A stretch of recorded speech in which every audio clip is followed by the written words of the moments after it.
It can be complicated to define a genre as wide and broad as science fiction. We have 4,000 to 6,000 years of literary history, and almost all of it dealt with fantastic elements.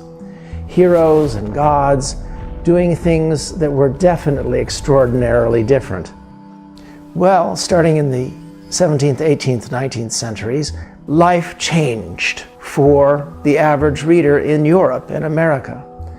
The social order went through ructions and transformations, and yet people started to actually get a sense that of their 5 children, 3 or 4 of them were highly likely to live.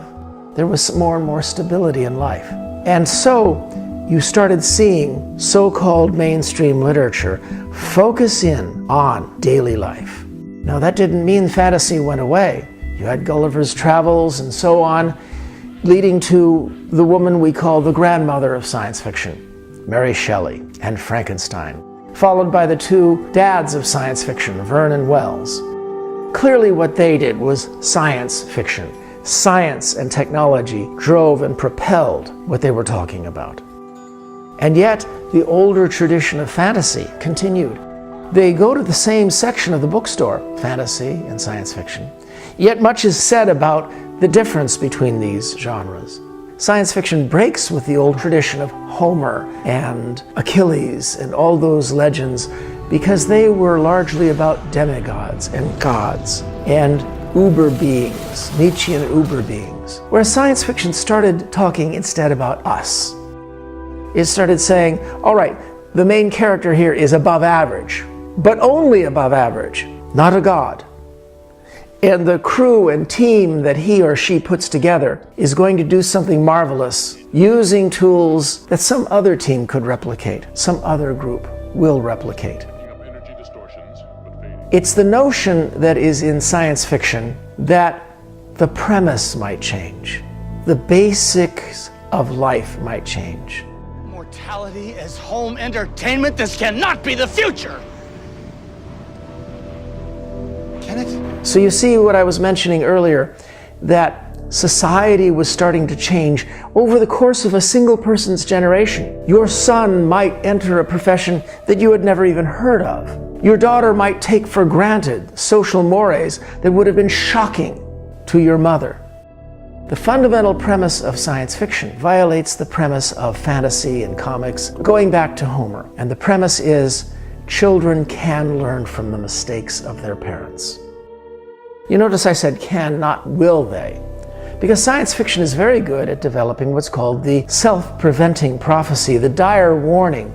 On the Beach, or Dr. Strangelove, Soylent Green, Silent Spring, George Orwell's 1984. These were all terrifying stories that had the purpose, and they achieved it, of frightening millions of readers or viewers into deciding they are going to expend some of their effort for the rest of their life to making sure that this failure mode won't happen.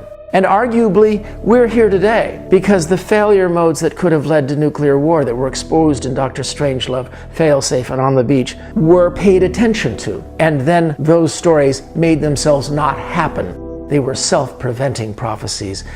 In these dire warning stories, children don't learn from the mistakes of their parents. They make new mistakes that are horrible, that are terrifying, like in Soylent Green, wrecking the world. But the implicit assumption is they could have not made this mistake. Now that makes for a more chilling kind of tragedy. It's people. Soylent Green is made out of people. In the Poetics, Aristotle defines tragedy as being typified by the play Oedipus, where Oedipus is doomed from the beginning of the play to follow a path that cannot be avoided. Now, when you watch Oedipus follow this foredoomed path, you weep because it's meant to extol, to draw sympathy from you, and the play is still fantastically effective. But a modern person raised on science fiction is tempted to leap on the stage, put a bullet in poor Oedipus's head, and then go hunting gods for having done this. Anybody else want to negotiate? The premise is this didn't have to happen. And of course, some science fiction shows children learning from the mistakes of their parents and making a better world, as in Star Trek. This is a fundamental difference that breaks from the old tradition, fantasy, comics, Homeric fairy tales that you see in almost all ancient tribes. They all had the fantastic, and they follow Joseph Campbell's arcs. Even though science fiction follows these same arcs of the fantastic, science fiction breaks from these arcs. That's what all this is about.